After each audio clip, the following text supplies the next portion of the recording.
So ito na nga, pag-usapan na natin mga kakimpaw ang mga topic na nakalap natin ngayong gabi. So sana tapusin nyo ito hanggang dulo kasi may good news po tayo tungkol kay Paolo Abilino at sa relationship nila ni Chinita Princess. Unahin muna natin ang pasasalamat po ni Chinita Princess dito po sa kakatapos lamang na The Alibay na inilabas kanina ng Prime Video PH. Sabi po kasi ni Jay dito, bakit ang ganda ng mga kuha nila sa Prime Video? Ano ba gamit ng phone niya? Pag pinicturan ko kasi blurred.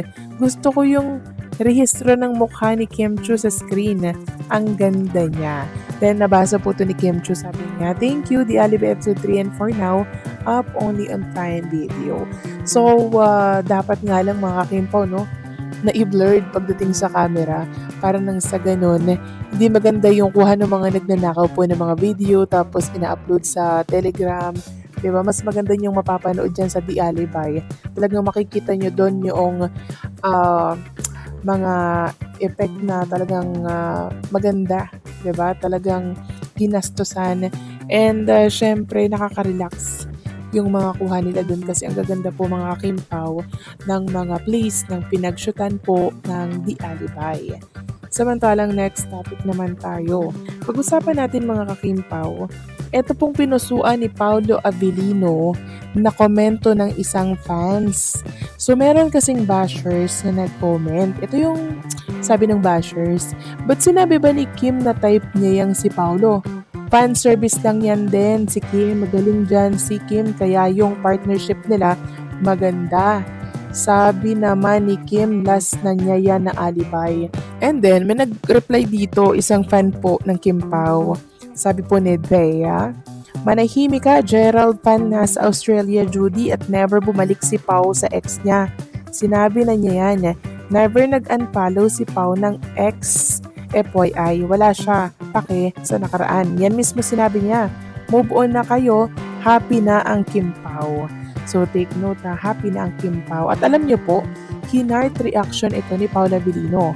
Ibig sabihin, pagkumpirma na wala pong katotohanan yung mga pinagkakalat ng mga bashers na bumalik mo kay Judy, diba? Ang nakakatuwa dito, sa sinabing yan ni Dea, happy na ang Kim Pao. Ibig sabihin, kumpirmasyon po to mga Kim Pao ni Paolo Abilino. Hindi po siya against. Bagkus sinang-ayunan niya po yung komentong yan ng isang fan. Sabi nga dito sa nag-post, akala ko fake or edited lang ang may palike ni Paolo sa comment. Kaya pumunta ako agad sa IG post niya and legit pala. Low-key confirmation ba to? Kailangan na talaga maging panatag especially sa mga issue against him na naglalabasan. Huwag padala sa mga haters.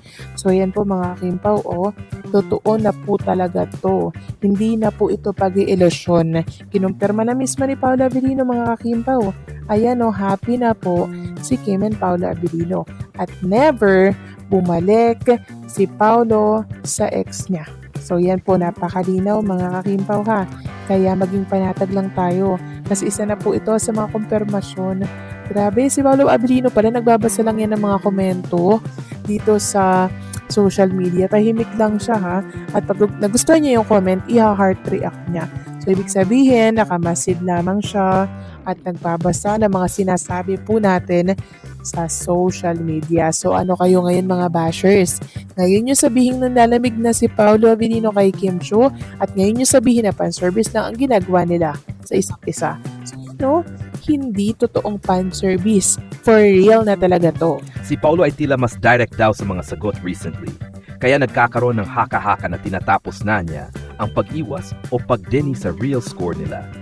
Si Kim naman ay mas glowing, mas masaya, kaya maraming fans ang nag-iisip na may something deeper behind the scenes. May mga insider talk pa raw na parehong busy, pero laging may connection kahit hindi nagsasalita publicly. Kaya mas pinapainit ang intrigang ito. Kung totoo mang may pinagtapatan na si Paolo tungkol sa kanila, malaking bagay ito. Kilala si Paolo bilang isang very private at maingat sa love life. Hindi siya mahilig magbigay ng malalalim na detalye sa public.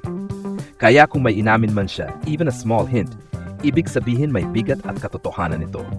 Para naman kay Kim, dumaan siya sa marami nitong mga nakaraang taon, pero patuloy siyang nagiging mas strong, mas mature, at mas appreciative sa mga taong nasa paligid niya. Kaya kung may namumuong bagong chapter between her and Paolo, hindi nakakapagtaka kung bakit maraming fans ang kinikilig.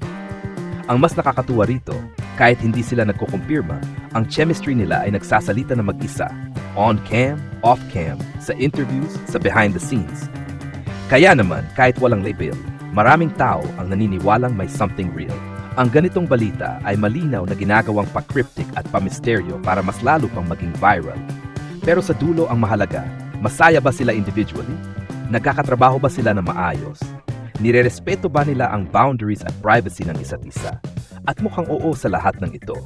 Kung ano man ang tunay na estado nila, ang halata lang ay may care, may respeto, may connection, at may mga bagay silang hindi na kailangang ipaliwanag sa publiko. At para sa fans, kilig overload every day. Ayon sa ilang usap-usapan sa paligid ng production, may seryosong pag-usap daw na naganap sa pagitan ni Paulo at Kim. Hindi para sa eksena, kundi totoong heart-to-heart talk.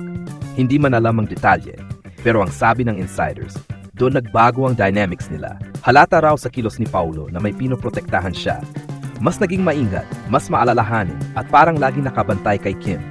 May nagsabi pa daw sa set, iba ang tingin ni Paulo kay Kim ngayon.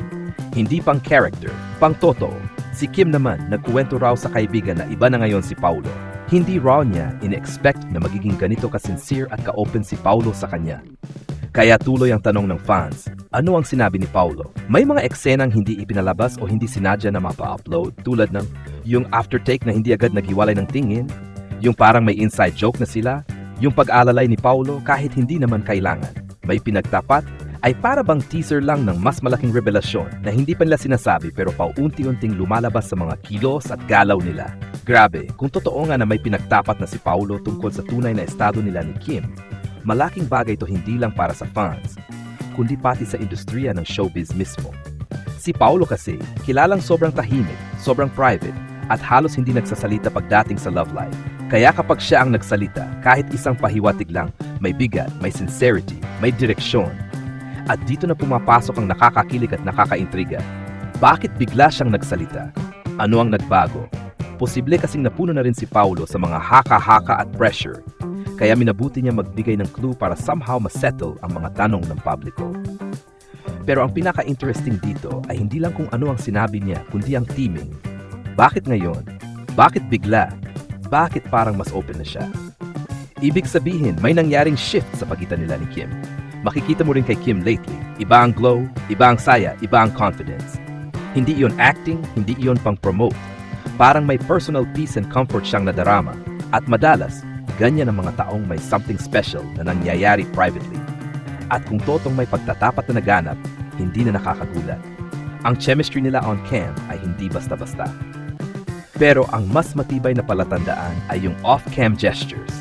Ang pag-aalalay ni Paulo, ang natural na tawanan nila, yung mga moments na hindi para sa kamera, pero umaapaw ang connection, yung mga tingin na hindi scripted.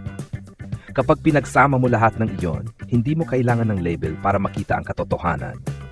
Pero kahit exciting at masarap kiligin, maganda rin na respetuhin natin ang decision nila kung bakit hindi pa sila nagsasabi ng diretsong label. Baka gusto nila ng privacy, baka may inaayos pa, pinoprotektahan nila ang isa't isa.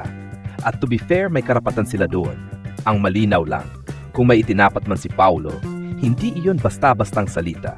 Yan ay bunga ng pinag-isipan, siniseryoso, at hindi para sa publicity. Kaya sa fans at sa publiko, natural lang ma-excite, natural lang kiligin, natural lang abangan kung ano ang susunod. Pero sa ngayon, sapat na yung nakikita natin. May respeto, may care, may connection. At may hindi nila kailangang sabihin para maintindihan ng lahat. At minsan, doon nagiging mas totoo ang mga bagay. Sa balitang ito, masasabi ko na klaro ang tension at curiosity sa pagitan ng publiko at ng showbiz personalities na sina Paulo at Kim. Ang pinagtapan daw ni Paulo ay malaki ang epekto, hindi lang sa fans kundi pati sa dynamics nila bilang co-stars at posibleng higit pa. Kung titignan, ilang bagay ang lumalabas. 1. Si Paulo ay maingat at private. Hindi basta-basta nagbibigay ng pahayag sa relasyon. Kaya kahit maliit na hint ay nagiging malaking balita. 2. Si Kim ay mas glowing at confident. Ipinapakita nito na may positibong nangyayari sa kanya kahit hindi pa nila niyayabang sa publiko ang detalye. 3. Chemistry nila ay halata. On-cam o off-cam, ang mga kilos, tingin, at maliit na gestures ay nagpapakita ng connection na hindi pwedeng ipaliwanag lang bilang friendship. Sa madaling sabi, ang balita ay nag-udyok ng kilig, intrigue, at speculation, pero mahalagang tandaan na private na relasyon ito at may karapatan silang protektahan ang kanilang personal na buhay.